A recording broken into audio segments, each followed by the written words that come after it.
Science, on all sides, is challenged by mysticisms, some of which march under the banner of science itself. Urbanism has passed its peak and is replaced by suburbanism or even flight to the country, and nationalism finds its patriotic appeal challenged by appeals to much wider groups of class, ideological, or continental scope.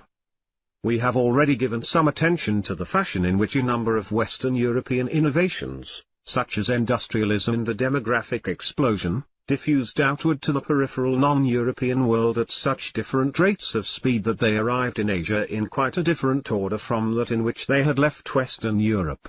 The same phenomenon can be seen within Western civilization in regard to the 19th century characteristics of Europe which we have enumerated. For example, nationalism was already evident in England at the time of the defeat of the Spanish Armada in 1588. It raged through France in the period after 1789. It reached Germany and Italy only after 1815, became a potent force in Russia and the Balkans toward the end of the 19th century, and was noticeable in China, India, and Indonesia, and even Negro Africa, only in the 20th century. Somewhat similar patterns of diffusion can be found in regard to the spread of democracy, of parliamentary government, of liberalism, and of secularism. The rule, however, is not so general or so simple as it appears at first glance. The exceptions and the complications appear more numerous as we approach the 20th century. Even earlier it was evident that the arrival of the sovereign state did not follow this pattern, enlightened despotism and the growth of supreme public authority appearing in Germany, and even in Italy, before it appeared in France. Universal free education also appeared in Central Europe before it appeared in a Western country like England. Socialism also is a product of Central Europe rather than of Western Europe, and moved from the former to the latter only in the 5th decade of the 20th century. These exceptions to the general rule about the eastward movement of modern historical developments have various explanations. Some of these are obvious, but others are very complicated. As an example of such a complication we might mention that in Western Europe nationalism, industrialism, liberalism, and democracy were generally reached in this order. But in Germany they all appeared about the same time. To the Germans it appeared that they could achieve nationalism and industrialism, both of which they wanted, more rapidly and more successfully if they sacrificed liberalism and democracy.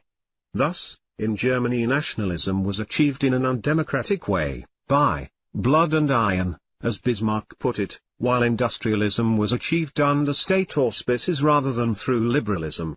This selection of elements and the resulting playing off of elements against one another was possible in more peripheral areas only because these areas had the earlier experience of Western Europe to study, copy, avoid, or modify.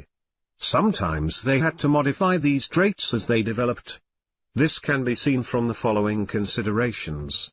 When the Industrial Revolution began in England and France, these countries were able to raise the necessary capital for new factories because they already had the agricultural revolution and because, as the earliest producers of industrial goods, they made excessive profits which could be used to provide capital. But in Germany and in Russia, capital was much more difficult to find, because they obtained the Industrial Revolution later, when they had to compete with England and France, and could not earn such large profits, and also because they did not already have an established agricultural revolution on which to build their industrial revolution.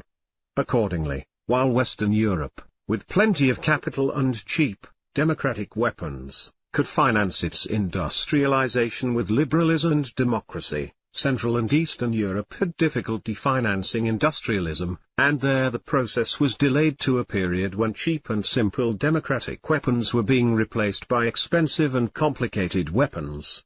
This meant that the capital for railroads and factories had to be raised with government assistance. Liberalism waned, rising nationalism encouraged this tendency, and the undemocratic nature of existing weapons made it clear that both liberalism and democracy were living a most precarious existence.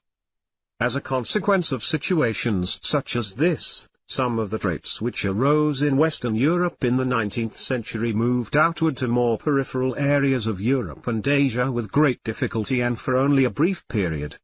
Among these less sturdy traits of Western Europe's great century we might mention liberalism, democracy, the parliamentary system, optimism, and the belief in inevitable progress. These were, we might say, flowers of such delicate nature that they could not survive any extended period of stormy weather. That the 20th century subjected them to long periods of very stormy weather is clear when we consider that it brought a world economic depression sandwiched between two world wars.